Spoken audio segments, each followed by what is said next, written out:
Baik, kita terus bawa kepada cerita kita hari ini. Ulasan mengenang Abdullah Sidi. Abdullah Sidi mencabar naratif arus perdana. Abdullah Sidi ni adalah salah seorang pengasas Parti Komunis Malaya, PKM.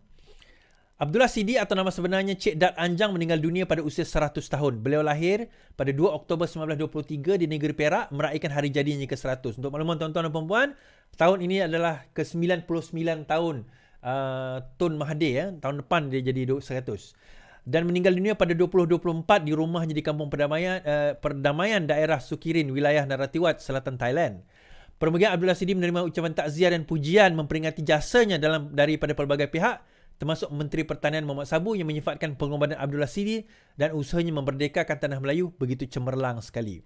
Ahli Parlimen Pasir Gudang Hassan Karim juga menyifatkan Abdullah Sidi sebagai seorang patriot. Terima kasih Mazila Lambak. Manakala bekas Presiden Kongres MUTC Said Muhammad menyifatkan Allahyarham sebagai tokoh penting dan mengharap kerajaan mengiktiraf pengorbanannya. Pembagian Abdullah Sidi dan pujian terhadapnya mencabar naratif arus perdana mengenai Parti Komunis Malaya, memandangkan lensa politik kita diselaputi naratif perkauman. Arti kata, kita selalu ingat Parti Komunis ni semua orang Cina. Tak. Ada juga Parti Komunis ni di kalangan orang Melayu dan juga di kalangan orang Iban, orang Bumi Putra sendiri. Ramai juga masyarakat bukan Melayu yang mendapat bahawa Chin Peng, seorang lagi pemimpin PKM, tidak dapat pujian sedemikian. Malah pembawaan balik Abu Chin Peng juga mencetus kontroversi pada 2019. Inilah caranya sentimen arus perdana perkauman yang cuba memamparkan bahawa PKM itu Cina dan Cina itu komunis. Tulisan ini berniat memberikan perspektif mengenai PKM untuk bercabar pemikiran dominan dalam kalangan rakangan yang dikongkong oleh propaganda penjajah. Ada kalangan kawan-kawan sekolah saya yang terkejut apabila mengetahui bahawa pengurusi PKM adalah seorang Melayu. Untuk selama ini mereka sering disajikan dengan satu nama sahaja, iaitu Chin Peng. Ramai juga tidak faham bahawa terdapat juga pejuang Melayu yang menyertai PKM, antaranya Samsiah Fakih, Rashid Maidin, Abu Samah, Kamul Zaman Teh, Musa Ahmad, Wahai Anwar dan juga Mat Indra. Malah Bumi Temerloh juga merupakan tempat lahirnya Tok Mahamam, dikatakan lubuk buayan revolusi di Melaya yang melahirkan banyak pejuang kiri Melayu yang tidak mahu menjadi kaki ampu kepada penjajah British. Rejim ke-10 yang ditubuhkan pada 47 merupakan sebahagian daripada tentera pembebasan rakyat Melaya yang kebanyakan ahlinya berbangsa Melayu. Menariknya adalah nama regimen ke-10 diambil sebenarnya 10 Zulhijjah, iaitu Hari Raya Korban. Baik, saya tak akan ulas panjang tentang artikel tersebut. Boleh baca sendiri dekat Malaysia Kini nanti. Tetapi secara ringkasnya tuan-tuan, betul, kalau kita tengok dalam sejarah itu sendiri sebenarnya, dalam sejarah itu sendiri, kita kena faham, bagi saya lah, saya ni bukan pakar sejarah, saya baca, tapi saya bukan pakar sejarah. Komunis itu kita boleh bagi kepada dua fasa besar. Fasa pertama adalah fasa sebelum kemerdekaan dan fasa kedua adalah fasa setelah kemerdekaan. Now, kalau kita kena lihat kenapa kita pelik, kenapa komunis itu masih lagi cuba selepas merdeka terus menyerang rakyat, menyerang penduduk dan sebagainya, menyerang kerajaan pada waktu itu. Okey. Now, kita kena faham fasa pertama, iaitu fasa sebelum merdeka, di mana PKM, Parti Komunis Malaya itu diwujudkan, parti haluan kiri, atas tujuan. Pada masa itu banyak parti haluan kiri diwujudkan, dan antara yang mengangkat senjata adalah Parti Komunis Malaya. Dan sebab utama mereka menentang pada waktu itu adalah kerana mereka memang nak membebaskan negara kita. Mereka berpandangan bahawa parti haluan kanan seperti yang pro kepada British seperti UMNO adalah parti yang bersekongkol dengan penjajah, dan mereka akan mengambil alih negara ini dalam keadaan mereka akan jadi boneka kepada penjajah. Itu pandangan Parti Komunis Malaya antara lain pada waktu itu. Jadi mereka menyerang British, dan antara yang kita lihat adalah peristiwa Bukit Kepong. Bukit Kepong itu berlaku sebelum merdeka. Sebab itu ada satu buku, adakah Mat Indra itu pejuang atau petualang? Sebab yang diserang oleh komunis pada waktu itu adalah pos milik British. Cuma dijaga antara lain oleh polis orang Melayu. Jadi timbul persoalan. Saya tak nak terlibat dalam perdebatan tentang siapa betul dan siapa salah. Cuma kita cerita secara asas dan dasarnya apa yang berlaku pada waktu itu. Dan saya bukan di sini untuk membuat konklusi kepada apa-apa peristiwa sekalipun. Saya tak berada di situ dan saya bukan pakar dalam bidang tersebut. Cuma saya nak kata, dalam peringkat awal memang cubaan dia adalah untuk menentang dan juga menghalau British melalui cara kekerasan. Okey, berbeza dengan antara parti-parti politik yang menggunakan cara pendekatan politik. Seperti kita tengok UMNO yang menggunakan pendekatan perbincangan umpamanya untuk mengambil alih negara daripada penjajahan British. Baik. Now, itu adalah sebelum orang kata apa, sebelum tarikh kemerdekaan 1957. Now, selepas tarikh kemerdekaan 57, ada di kalangan Parti Komunis Malaya berpandangan bahawa usaha yang dilakukan oleh British memberi kemerdekaan kepada Malaysia, pada tanah Melayu pada waktu itu adalah satu usaha yang sebenarnya apa orang kata tidak betul, tidak benar. Yang bahawa sebenarnya kerajaan Malaysia yang merdeka pada waktu itu adalah boneka. Itu adalah permainan dan itu sebenarnya tidak patut dan tidak wajar dilakukan. Jadi mereka masih meneruskan serangan terhadap kerajaan atas usaha sebenarnya mereka hendak katanya untuk membebaskan negara kita daripada penjajahan British sebelum ini secara fizikal, sekarang secara boneka katanya. Namun that's why kita kena faham dia ada dua fasa. Dan dua fasa ini membawa kepada dua konotasi dan dua konklusi yang berbeza. Saya tukang cerita je tuan-tuan. Don't shoot the messenger. Tuan-tuan setuju tak setuju dengan pandangan saya, itu terpulang kepada diri masing-masing. Tapi kita nak cerita bahawa ini adalah sebahagian daripada lipatan sejarah dan kita tidak boleh menafikan mereka ada contribution dalam memerdekakan negara kita menuju ke negara yang lebih baik, menuju kepada kemerdekaan yang sebenar. So, terpulang sama ada tuan-tuan dan puan-puan bersetuju dengan mana-mana naratif sekalipun, sejarah ditulis oleh mereka yang menang. Itu kita kena faham. Sejarah ditulis oleh mereka yang menang. Okey. Okey, seterusnya. Okey. Cadangan FTPA bukan serupa pentadbiran Dr. M pada tahun 90-an, kata Senator. T. Lian Ke mendakwa pelbagai undang-undang dilenturkan pada zaman Mahathir untuk mengukuhkan pentadbirannya. Okey. Pelenturan undang-undang secara Machiavelli menerusi cadangan Akta Penggal tetap membahayakan sistem perundangan dan demokrasi serupa apa yang berlaku pada 80-an dan 90-an ketika Mahathir menjadi Perdana Menteri, kata Senator T. Lian Ke. Trend Machiavelli melenturkan undang-undang dan amalan ialah cerminan zaman 80-an 90-an apabila pelbagai institusi dan undang-undang dilenturkan untuk menjamin kuasa Mahathir, katanya. Menyifatkan cadangan itu sebagai reaksi tergesa-gesa yang akan mencerobohkan perlembagaan persekutuan, bekas timbalan Perdana Menteri itu menasihatkan agar jalan mudah tidak diambil dengan mengubal undang-undang yang buruk. Politik harus berfungsi dalam rangka perundangan dan perlembagaan, kata T. Cadangan mengubah dasar atau undang-undang bagi kerajaan jangka tetap untuk mengelak kemulut politik akan mencerobohkan peruntukan perlembagaan dan bidang kuasa berperlembagaan semasa. Dia berkata ahli politik dan pemegang jawatan tidak boleh dilindungi atau kebal terhadap undi tidak percaya apabila mereka gagal melaksanakan tugas. Undi sedemikian adalah sebahagian daripada proses demokrasi Malaysia, katanya. Undi tidak percaya membenarkan ahli parlimen yang dipilih sama ada mengesahkan sokongan atau menghentikan sebarang kemerosotan dalam kerajaan atau pemegang jawatan. Baik, saya nak komen sikit. Bagi saya, T ni mungkin confused kot di antara FTPA yang dicadangkan dengan apa yang dimasukkan oleh Zahid Hamidi, Datuk Seri Zahid Hamidi. Macam saya dah terangkan benda ni, tapi saya ulaskan lagi. Okey, yang dicadangkan oleh Datuk Seri Zahid Hamidi adalah supaya ada satu rang undang-undang khas. Kerajaan tidak boleh ditumbangkan dalam penggal mereka memerintah. Okey, ini cadangan Datuk Seri Zahid Hamidi. Pada waktu yang sama, Menteri YB Azalina bercakap tentang FPTA, iaitu akta di mana penggal parlimen itu dikekalkan. Kalau kita faham, kedua-dua benda ini sebenarnya berbeza. Kedua-dua perkara ini sebenarnya berbeza. Dia bukan perkara yang sama sebenarnya. Kan? Kedua-dua perkara ini adalah dua benda yang berbeza. Kenapa berbeza saya kata? Begini. FTPA, sebagaimana cadangan di dalam manifesto Pakatan Harapan sebelum ini, ialah di mana ada satu ketetapan tempoh kepada parlimen. Iaitu kalau 5 tahun, maka hendaklah dia kekal 5 tahun. Erti kata, sebelum ini yang tahu tarikh pilihan raya itu bila hanyalah Perdana Menteri.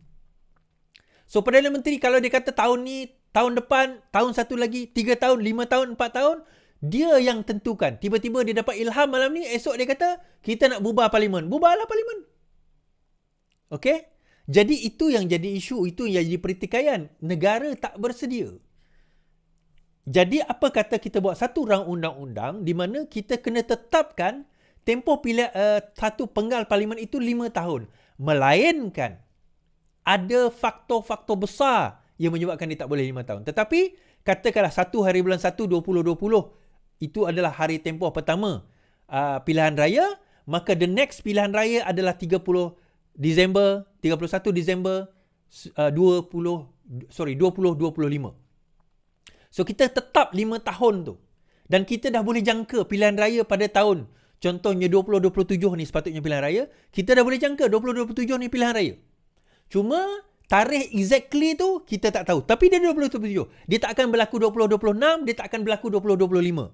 Kenapa? Sebab sudah ada akta. Sekarang ini, boleh tak pilihan raya berlaku pada 22, 23, 24? Boleh tak berlaku pada 2025? Boleh. Boleh tak berlaku pada 2026? Boleh. Boleh tak berlaku pada 2027? Boleh. Terpulang kepada Perdana Menteri lepas 3 tahun dia nak announce bila-bila terpulang kepada beliau.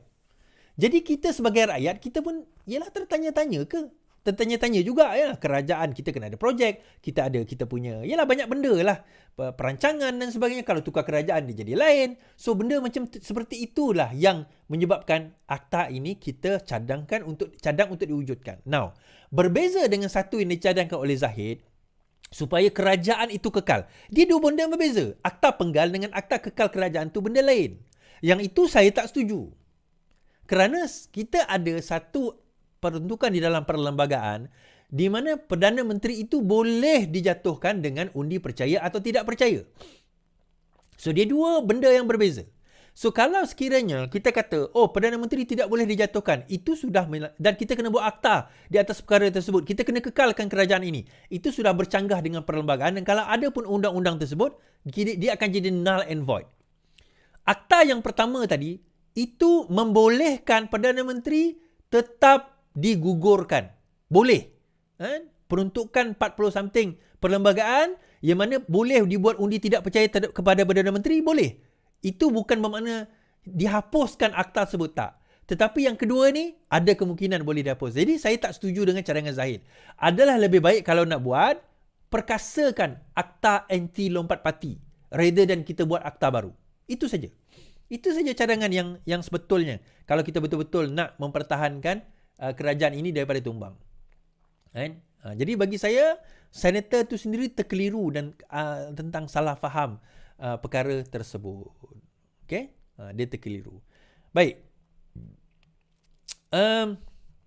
Cerita tentang bekas setiausaha politik Mat Sabu dibebaskan. AGC perlu beri penjelasan bekas Setpol Mat Sabu bebas dakwaan rasuah. Wan Ahmad Faizal menggesa Pejabat Peguam Negara memberi penjelasan mengapa bekas setiausaha politik Mat Sabu di Kementerian Pertahanan dibebaskan daripada pertuduhan meminta dan menerima rasuah lebih 6.48 juta. Ketua Pemuda Bersatu itu menyifatkan pembebasan itu sebagai sangat membimbang dan membingungkan. Ia menimbulkan persoalan sama seperti kes Ahmad Zahid. Apakah ia tata terkelola cara kerajaan mana ni dalam menguruskan keadilan negara, katanya. Semalam bekas setiausaha politik Mat Sabu, Muhammad Azhar Cik Dali dilaporkan dibebas daripada pertuduhan. Ini kita baca semalam. Setiausaha politik Mat Sabu dibebaskan daripada pertuduhan rasuah. Bagaimanapun media tidak mengetahui butiran keputusan yang diambil. Ketika dihukumi Malaysia kini, Peguam Muhammad Azhar Cik Dali sekadar berkata pembebasan. Itu saja saya boleh katakan. Dia enggan mengulas lanjut mengenai pertanyaan sama ada ia adalah pembebasan penuh atau pihak pendakwa telah memohon pelepasan tanpa dibebaskan di NAA. Juga tidak dapat diketahui alasan pembebasan itu diberikan pada akhir pendakwaan. Malaysia kini sedang cuba mendapat makluman daripada pihak pendakwaan. Okey. Now, soalan dan keterangan dibangkitkan oleh Peguam Negara. Peguam Negara mengatakan bahawa tugas untuk mereka, untuk peguam AGC, AG Chambers ataupun pejabat Peguam Negara, sama ada tugas mendakwa atau menghentikan pendakwaan, itu adalah bidang tugas ataupun prerogatif Peguam Negara. Malah Ketua Hakim Negara hari ini juga telah membuat kenyataan bahawa itu bukan tugas ataupun bukan bidang hakim atau juga badan kehakiman kalau sekiranya pendakwa raya nak tarik dakwaan. Itu tak ada kena-mengena dengan hakim. Hakim kata kalau pendakwa raya nak tarik dakwaan, itu terpulang. Kenapa bukan tugas hakim nak menentukan atau bertanya kepada pendakwaan kenapa mereka nak jatuh ataupun nak tarik kes tersebut? Okey, itu yang pertama. Nah, kedua, adakah tindakan peguam negara menarik kes-kes ini satu benda yang pelik? Hanya berlaku pada zaman sekarang? Tak, sebenarnya. Sebelum ini pun pernah ada. Even pada zaman Perikatan Nasional Memerintah pun pernah ada. Banyak kes sebenarnya yang sebelum ini ditarik oleh peguam negara tanpa penjelasan daripada peguam negara. Antaranya adalah anak Najib yang tidak didakwa. Pun ada dan berlaku pada zaman Perikatan Nasional. Now, wajarkah pendakwa raya menjelaskan, memberi penjelasan setiap kali mereka membuat tindakan-tindakan yang mereka kata mereka nak buat tindakan? Baik, kita baca kenyataan C4. Kenyataan peguam negara ada hak henti prosiding tak selaras prinsip telus, C4. Pusat memerangi rasuah dan kronisme, C4 menyelar kenyataan peguam negara Datuk Ahmad Tariuddin Muhammad Saleh mengenai kuasa peguam negara untuk memula atau menghentikan prosiding. C4 dalam satu kenyataan berkata hal berkenaan tidak terselaras dengan prinsip teras ketelusan dan tabik urus yang baik serta menggambarkan pendekatan membimbangkan dalam pelaksanaan pendakwaan. Penting untuk diingatkan bahawa AG dilantik memegang jawatan PP ex officio. Dalam artikel lain, seseorang lantikan politik diberi kuasa dengan budi bicara umum ke atas kelakuan, kawalan dan hala tuju pendakwaan jenayah. Kritikan terhadap keadaan ini telah lama ada kerana terdapat kemungkinan wujud keputusan mengenai pendakwaan terhadap tokoh politik utama boleh dibuat berdasarkan pertimbangan politik, katanya Selasa. Nah, saya nak ulang.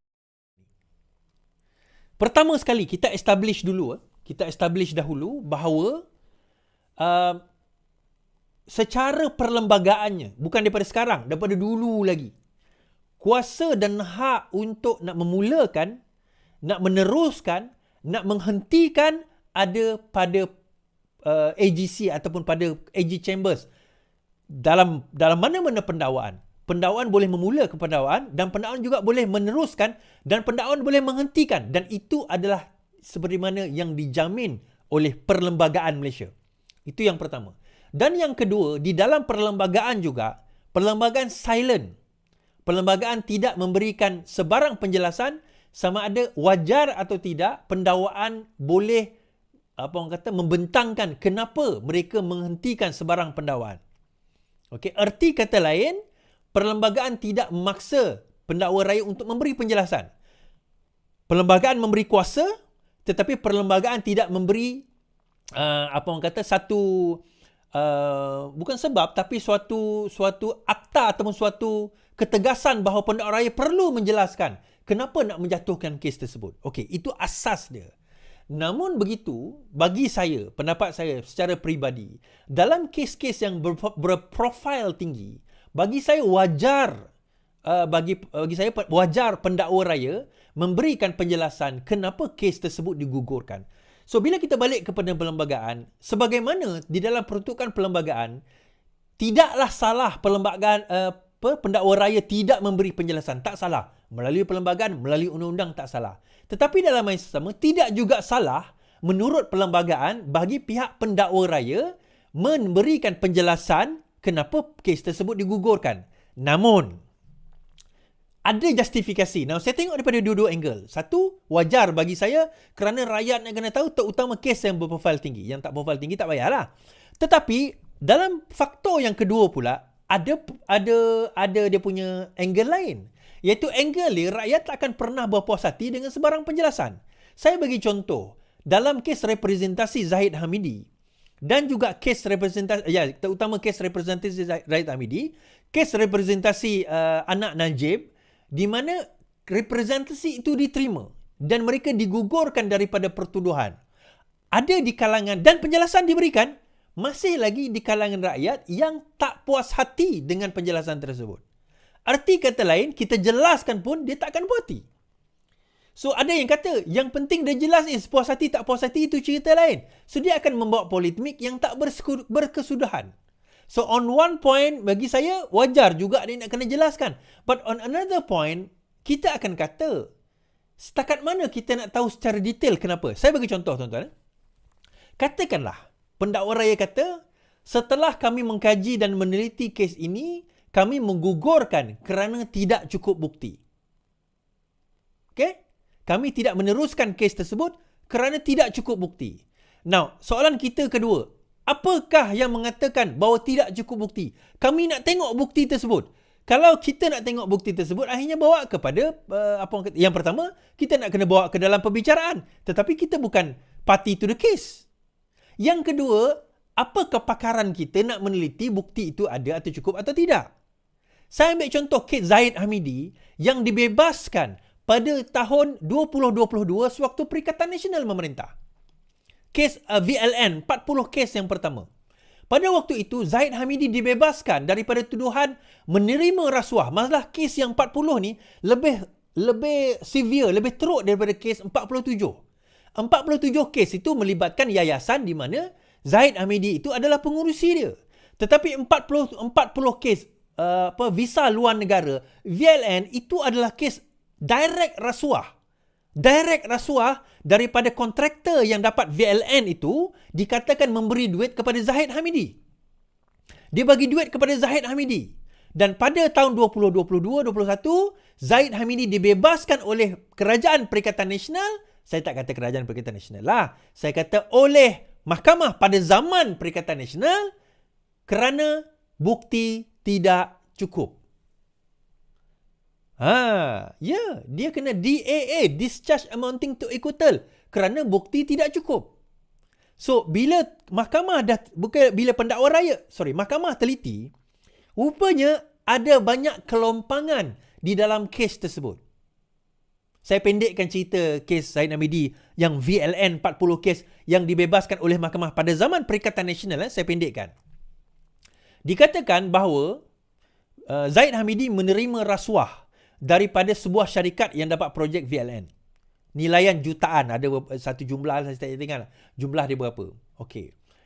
So akhirnya dia kata kenapa mereka tak boleh pendakwa raya tak boleh come up with the chain of evidence? Sebab semua bukti itu circumstantial evidence. Circumstantial evidence tu apa is? Itu saya kata kan, circumstantial evidence, bukti keadaan.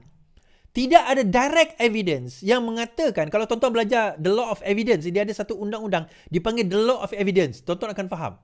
Tidak ada satu keadaan di mana nampak jelas duit itu sama ada diserah direct kepada Zahid dengan saksi dan pembuktian. Itu direct evidence dipanggil. Atau masuk ke dalam akaun, itu dipanggil direct evidence. Apa yang dikatakan oleh 3 orang syarikat yang mengatakan mereka memberi rasuah kepada Zahid Hamidi, dia kata kami keluar duit daripada akaun bank sekian juta. Malah pegawai akaun bank yang dikatakan dikeluar duit itu pun tak dipanggil tau. Okey, kami dah keluar duit. Duit itu datang daripada luar negara, masuk akaun bank company kami keluarkan duit. Kami keluarkan cash. Kemudian kami pergi ke rumah Zahid. Dalam kami pergi ke rumah Zahid, kami letak duit tu di dalam bag. Di luar, dia dekat rumah Zahid ni dia ada meja kerusi yang dekat, ialah rumah besar kan. So kami letak kat situ dan kami pergi. Itu adalah saksi yang dalam kes Zahid VLN 40 kes. Now, pendakwa raya kata, hakim kata, ada CCTV tak? Tak dibawa. Dipanggil tak? Kenapa tak? Bukan ditanya macam tu. Dia kata, kenapa tak dipanggil pegawai bank di mana dikatakan dikeluarkan duit itu? Tak dipanggil. CCTV tak ada. Guard tak ada. Tak ada rekod menunjukkan mereka bertiga itu masuk ke dalam kawasan rumah Zahid Hamidi. Kalau ada CCTV, takkanlah rumah masa itu timbalan menteri, dia timbalan menteri kok, tak ingat lah. Tapi pada masa itu dia ada CCTV. Tak ada. So takkan tak ada. Tak ditender evidence tersebut. So hakim kata, kalau tu semua tak ada, macam mana kita nak pastikan yang kamu bertiga ni cakap benar? Itu just your words. Entah-entah, ini kata-kata hakim tu dalam proceeding itu, entah-entah kamu ambil duit itu, kamu pergi enjoy. Itu hakim kata, entah-entah macam tu. So akhirnya, hakim kata tidak boleh dibuktikan bahawa Zahid bersalah, maka kes itu digugur dan dibuang. Okey. Now, di situ, Kita telah buang proses bertahun-tahun, mahkamah evidence panggil, akhirnya evidence itu tak cukup. Adakah pendakwaan tahu evidence itu tak cukup? Pendakwaan bukan bodoh. Sebab yang buat siasatan bukan pendakwaan, yang buat siasatan polis. Jadi, bila zaman ini, peguam baru ini, peguam negara baru, tengok balik. Ini sangkaan saya lah. Tengok balik. Sebab yang dakwa itu peguam negara sebelum ini. Peguam negara baru mungkin tengok balik, dia tengok, dia kata, yang ni kalau kita masuk tak menang. Representasi yang dia bawa ni kalau kita masuk tak menang. So kita kata kita tarik balik. Itu akan memotong pendek proses mahkamah. So kalau dia nak terangkan juga, dia cuma kata kami tak boleh dakwa, contohlah dia buatlah kenyataan. Kami menarik balik kes tersebut kerana tidak cukup bukti. Kamu puas hati ke? Oh, kami nak tengok bukti itu cukup atau tidak. Dia cerita tak habis, tuan-tuan. So akhirnya saya kata, walaupun dalam jiwa saya kata perlu diberi penjelasan, tapi akhirnya kalau kita fikir balik, penjelasan itu tidak akan dapat merungkaikan keputusan yang telah dibuatkan. Ada yang kata, kalau macam tu teruskan je lah case to is. Biarlah teruskan. Boleh. Tapi dia akan buang masa, dia akan buang kos. Banyak lagi kes lain yang kita boleh letak yang boleh didapati bersalah. Akhirnya kes itu didapati tidak bersalah. It will take years, time and cost and money. Yang bayar duit, ingat free ke mahkamah tu?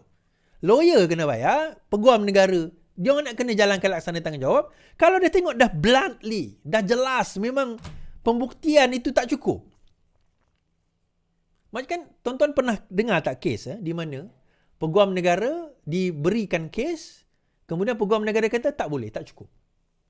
Sebab yang menentukan sama ada siasatan polis itu atau SPRM itu cukup lengkap atau tidak adalah peguam negara. Kerana mereka yang kena berdepan dengan hakim dan juga pendakwa raya. Bukannya polis ataupun SPRM tersebut. Faham? Harap tuan-tuan fahamlah tentang perkara ini. Tapi whatever it is, kita tunggulah kalau betul ada penjelasan, kita dengar. Baik, habis kat situ. Lelaki disyaki bakar rumah ngeh didakwa esok.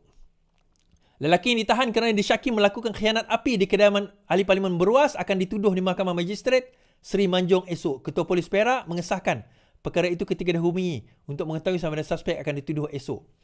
Terdahulu Yusri memaklumkan tempoh reman lelaki yang melakukan jenayah itu disambung sehari lagi sehingga esok. Yusri berkata pihaknya terus menyiasat untuk mengetahui sejauh mana penglibatan suspek dalam kes itu.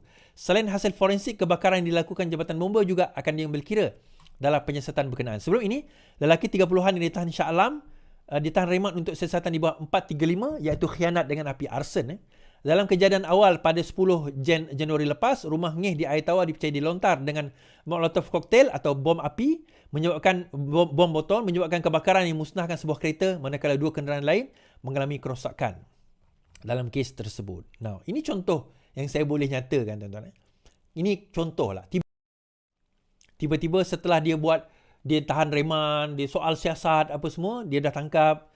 Akhirnya bila dia dah soal siasat, tuan-tuan, dah ditahan lock-up ni belum tentu dia bersalah. Okay, itu yang pertama. Ditahan reman itu belum tentu dia akan didakwa. Setelah dikaji-kaji, tengok, rupanya bukan dia. Contoh, kalau dia ditahan reman. Kebetulan dia lalu. Contoh saja, dia lalu. Dia lalu pula, dia tengok-tengok, dia tinjau-tinjau, lepas tu dia lalu. CCTV capture muka dia. Lepas tu dia pun kena tangkap. Bila dia kena tangkap, dia kata, bukan saya. Apa yang kamu pergi tengok-tengok tu? Yelah, saya tengok ada orang tengah macam menyilap minat. Saya tengok lah. Orang tu mana? Saya tak tahu. Kemudian saya pun pergi. Ini contoh saja, bukan betul-betul. Contoh. Dah ditahan reman 2-3 hari, tengok muka. Lepas tu pergi mana? Saya pergilah jumpa kawan saya. Kawan saya dekat kereta menunggu. Saya pun naik dengan dia. Kawan dia pun dipanggil. Betul, rupanya dia ada alibi. So akhirnya, walaupun dia ditahan reman, belum tentu dia akan didakwa. So berkemungkinan sampai kepada peguam negara kata tak ada pendakwaan, contoh. Tapi esok dia pergi jumpa, kalau dia didakwa di mahkamah, maksudnya pendakwa raya kata ada kes. Biasanya kalau pendakwa raya kata tak ada kes, dia akan dipanggil NFA, no further action. No further action. So dalam kes ini ada kes lah. Itu point saya nak relate dengan point awal tadi. So tak ada kes. Alright. Habis kat situ